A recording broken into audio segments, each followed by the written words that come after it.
안녕하세요. 공부하는 쌤 영입니다. 이번 시간에는요, 화면 자동 꺼짐 시간 설정에 대해서 공부해 보도록 하겠습니다. 지난 시간에 수업을 하는데 중간에 화면이 꺼져 있는 경우 있죠. 자, 그러면 어떻게 해요? 또 꺼졌네. 이거 또 꺼졌네? 하면서 조금 짜증이 나지 않으셨어요? 이거를 바꿔줄 수가 있습니다. 한번 보겠습니다. 자, 설정입니다. 자, 설정은 어떤 거든지 뭔가를 내가 바꿔보고 싶다 할 경우에는 설정으로 들어가시면은 거의 모든 걸 다 하실 수가 있으세요. 그래서 설정, 자, 어떻게 생겼어요? 톱니바퀴처럼 생겼죠? 톱니바퀴를 먼저 찾으세요. 자, 이 아이콘이 홈 화면에 아니면 그 뒤에 뒷페이지에 있든 어디에 있을 거예요. 아니면 밑에 앱스 버튼을 쭉 올리시면 설정이라는 버튼이 있을 거예요. 그래서 그 버튼을 찾아서 눌러주세요. 자, 누르면 뭐가 보이나요? 디스플레이 보이시죠? 디스플레이. 자, 디스플레이를 눌러보겠습니다. 자, 디스플레이 가니까 화면 자동 꺼짐 시간 하고 있죠. 지금 현재 몇 분으로 되어 있는지 표시가 되어 있을 거예요. 그래서 그걸 한번 누르시면 이렇게 원하는 시간대가 있습니다. 그래서 지금 현재 어떻게 설정되어 있으실까요? 1분? 2분? 30초? 자, 우리가 수업하는 동안은 어떻게 해요? 5분 또는 10분으로 해 놓으시면 되겠습니다. 그래서 5분이나 10분 해 놓으시고 수업을 하다가 수업을 다 했어요. 근데 요거를 원래대로 안 돌려주고 그냥 다니시는 거예요. 그래서 문자가 왔어요. 카카오톡이 왔어요. 자, 그러면 어떻게 해요? 화면이 계속 켜 있어요. 얼마 동안? 저기 지정된 시간만큼. 5분이면 5분, 10분이면 10분. 그래서 저거를 수업하는 동안만 설정을 해주시고 수업을 다 하신 다음에는 원래 시간 1분 아니면 30초 자, 이렇게 설정을 해주시면 되겠습니다.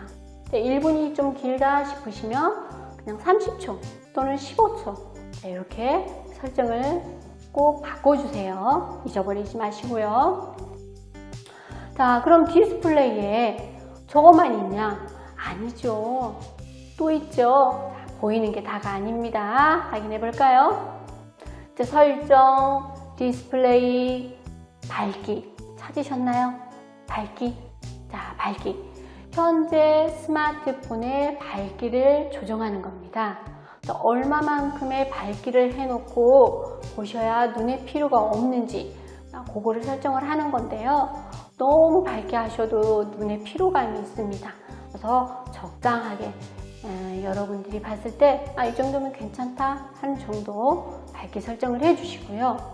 자, 굳이 디스플레이에 들어와서 밝기 설정을 안 하셔도요.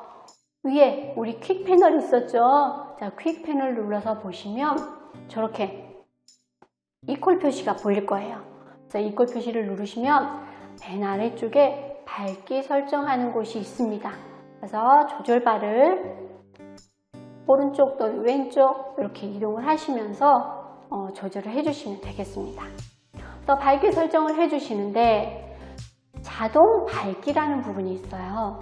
자동 밝기는 조도 센서가 핸드폰 앞에가 다 있어요. 그래서 주변 환경이 밝은지 어두운지 그 빛의 세기를 감지를 합니다.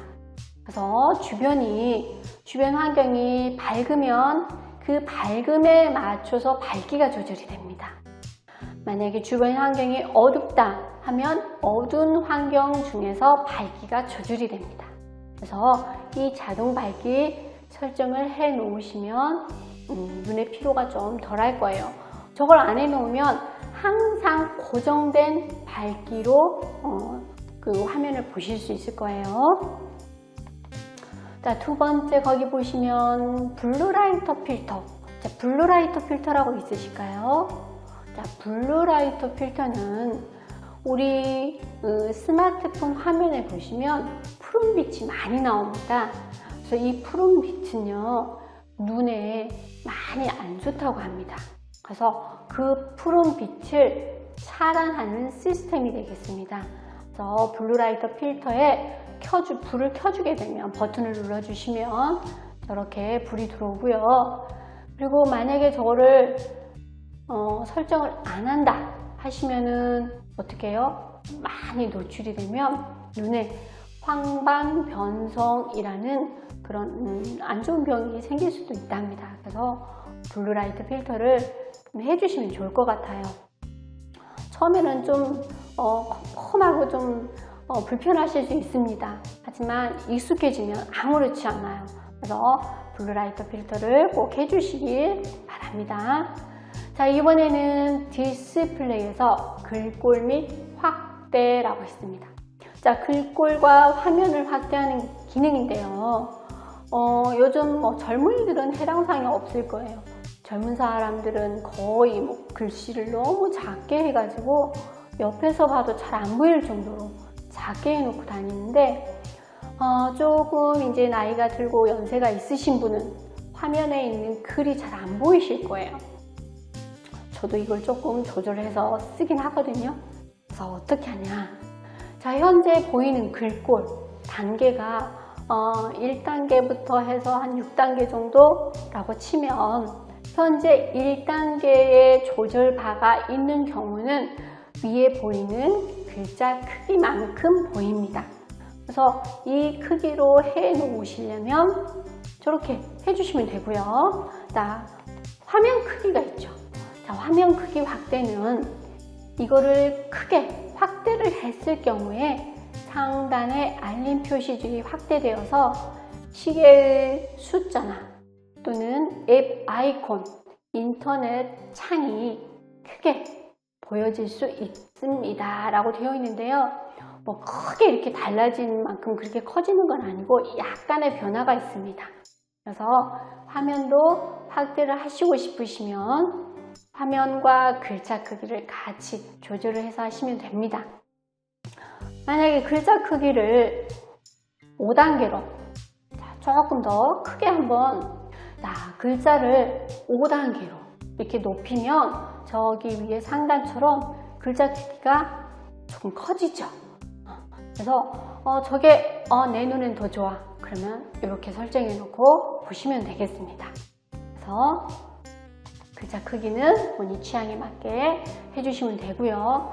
자, 글꼴 설정이 있죠. 자, 글꼴은 핸드폰에 내장이 되어 있는 글꼴인데요. 기본 글꼴부터 여러 가지 다양한 글꼴들이 있는데 마음에 드시는 글꼴을 선택을 해주시면 되겠습니다.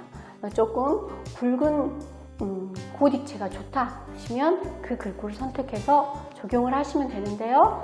저는 기본으로 놓고 상단에 적용을 클릭을 하겠습니다. 자, 이번에는 뭐가 있을까요? 내비게이션 바라고 있습니다. 지금 우리가 하고 있는 게 뭐예요? 디스플레이입니다. 다 디스플레이 안에 들어있는 메뉴예요. 그러니까 설정, 디스플레이 안에 들어와서 보시면 밝기 조절이 있었고요. 글꼴 크기 조절하는 거 있었고요. 자, 내비게이션 바입니다.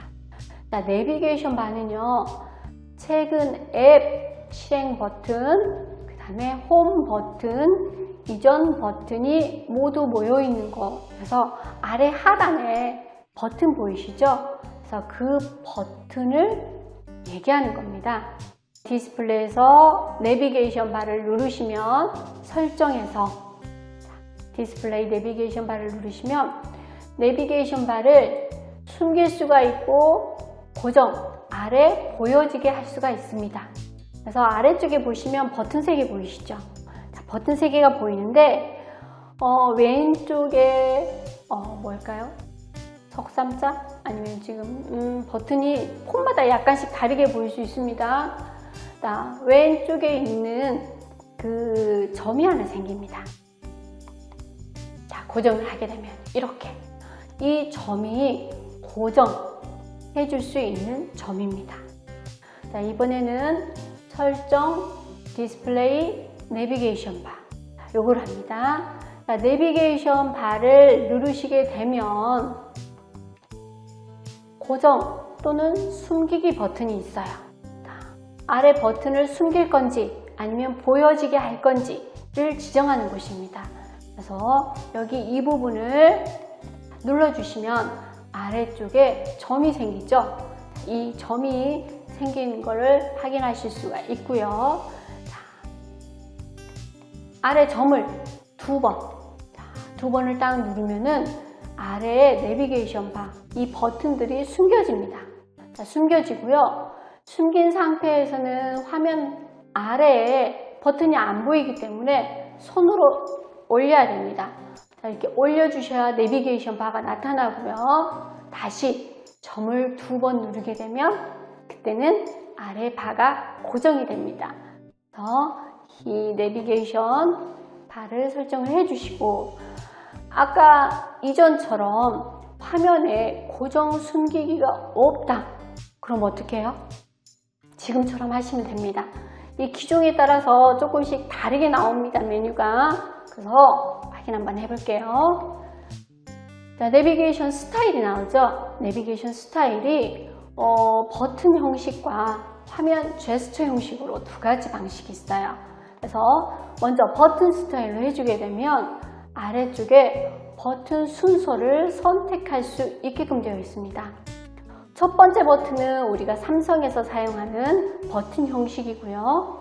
아래 거는 LG폰, LG를 사용하시는 분들은 그 이전 버튼하고 최근 실행 앱 버튼하고 순서가 뒤바뀌어 있습니다. 그래서 어떤 게 편한지 편리한 버튼을 선택을 해주시면 되고요. 자, 그러면 요거는 고정이 되겠죠. 자, 만약에 화면 제스처 버튼을 선택을 한다. 자, 화면 제스처 버튼을 선택하면 아래 그림처럼 손을 이렇게 올려주시면 됩니다. 자, 올려주시는데요. 이 버튼 순서대로. 자, 위에 있는 버튼, 최근 실행 버튼, 가운데 홈 버튼, 오른쪽은 이전 버튼이 되겠습니다. 그래서 홈 버튼을 누르고 싶다. 그러면 홈 버튼 위치에서 손으로 올려주시면 되겠습니다. 자, 그리고 잘 모르겠다. 그러면은 힌트가 있죠. 자, 힌트는 화면 하단에 보이신가요? 막대 모양으로 표시가 됩니다. 그래서 그 위치에 손을 올리고 이동을 해주시면 되겠습니다. 밀어주시면. 자, 이번에는 이 내비게이션 바로 홈 버튼 잠금 해제할 수 있는 기능이 있어요. 자, 이거는 뭐냐면 우리가 처음에 스마트폰을 켰을 때 잠금 버튼이 설정이 되어 있으신 분들, 그분들 버튼 잠금 해제 없이 바로 들어가는 기능입니다. 그래서 홈 버튼에 잠금 해제를 해주시면 자, 저기 버튼 파랗게 되어 있는 걸 열어주셔야 되겠죠. 자, 그러면은 화면이 꺼져 있을 때 홈 버튼을 세게 누르면 잠금하면 화면이 안 보이고요. 바로 첫 화면이 보이게 됩니다. 그래서 요거는 어떻게 해요? 보안에 주의하셔야 되겠죠. 왜냐하면 우리가 보안 때문에 잠금 버튼을 해놓는 건데 저거를 해놓게 되면 잠금 화면을 넘어서 바로 홈 화면으로 가기 때문에 보안에 주의하셔야 됩니다. 잊지 마세요. 자, 그 다음에 오동작 방지 필터라고 있어요. 자, 이거는 뭐냐면 휴대전화가 주머니 또는 가방 속과 같이 어두운 곳에 있을 때 의도치 않은 터치가 입력되지 않도록 터치를 제한합니다 했어요. 여자분들은 어떻게 해요? 가방 이렇게 놓죠. 남자분들은 주머니 또는 뒷주머니에 핸드폰을 이렇게 가지고 다니시는데 나도 모르게 핸드폰이 켜져 있어요. 그래서 전화가 걸려진다거나 아니면은 뭐 문자가 이렇게 눌러져 있다거나 자, 이런 경우가 있어요. 그러면은 배터리는 배터리대로 방전이 될 거고요. 만약에 통화가 되었다면은 어떻게 해요? 통화가 계속 되어 있는 상태겠죠. 확인하는 동안 하지 않는 이상은요. 그래서 이거를 꼭 눌러 주시길 바랍니다. 그래야 그런 실수를 방지할 수가 있습니다. 자, 이번에는 홈 화면 설정에 대해서 알아보겠습니다. 자, 화면에 더 많은 앱을 표시하고 싶을 때, 자, 화면에 앱이 나는 몇 개, 3개밖에 없어, 4개밖에 없어, 뭐 5개밖에 없어, 이런 경우 있죠? 자, 그런 경우에 이걸 표시를 해주는 건데요. 자, 아래쪽에 보시면 숫자가 보이시죠? 자, 그 숫자만큼 앱 아이콘 배열을 할 수가 있습니다. 그래서 너무 많아도 좀 안 좋다 하신 분은 조금 넉넉하게, 아니면 나는 많은 게 좋아, 한 번에 다 볼 수 있어 하신 분은 조금 더 많이 촘촘하게 하실 수가 있습니다. 앱스 버튼 아시죠? 전 바둑판처럼 이렇게 있는 거, 이 앱스 버튼이 어느 순간 사라졌어요. 이거 어떡하지? 앱스 버튼이 없네? 그럼 어떻게 앱스를 찾지? 이 앱스 버튼을 표시하려면 어떻게 해요? 설정, 디스플레이 들어오셔서 홈 화면으로 옵니다. 홈 화면에 와서 보면 앱스 버튼이라는 곳이 있어요. 그래서 이 앱스 버튼을 눌러주시면, 자, 앱스 버튼을 표시를 할 것인지 숨김으로 해 놓을 것인지 선택하는 곳이 있죠. 그래서 앱스 버튼을 표시 버튼으로 해주시고 적용을 눌러주시면 항상 아래가 독바라고 했었죠. 첫 우리 시간에 배웠습니다. 그 독바에 앱스 버튼이 표시가 되어 있습니다. 그래서 앱스 버튼을 지정을 해주시고요. 오늘 수업은 여기까지입니다. 수고하셨습니다. 자, 좋아요, 구독, 센스, 알림은 필수입니다. 자, 혹시 질문 있으신 분들은 아래 댓글로 남겨주시면 제가 확인해보고 남겨드리겠습니다. 다음 시간에 만나 뵙겠습니다.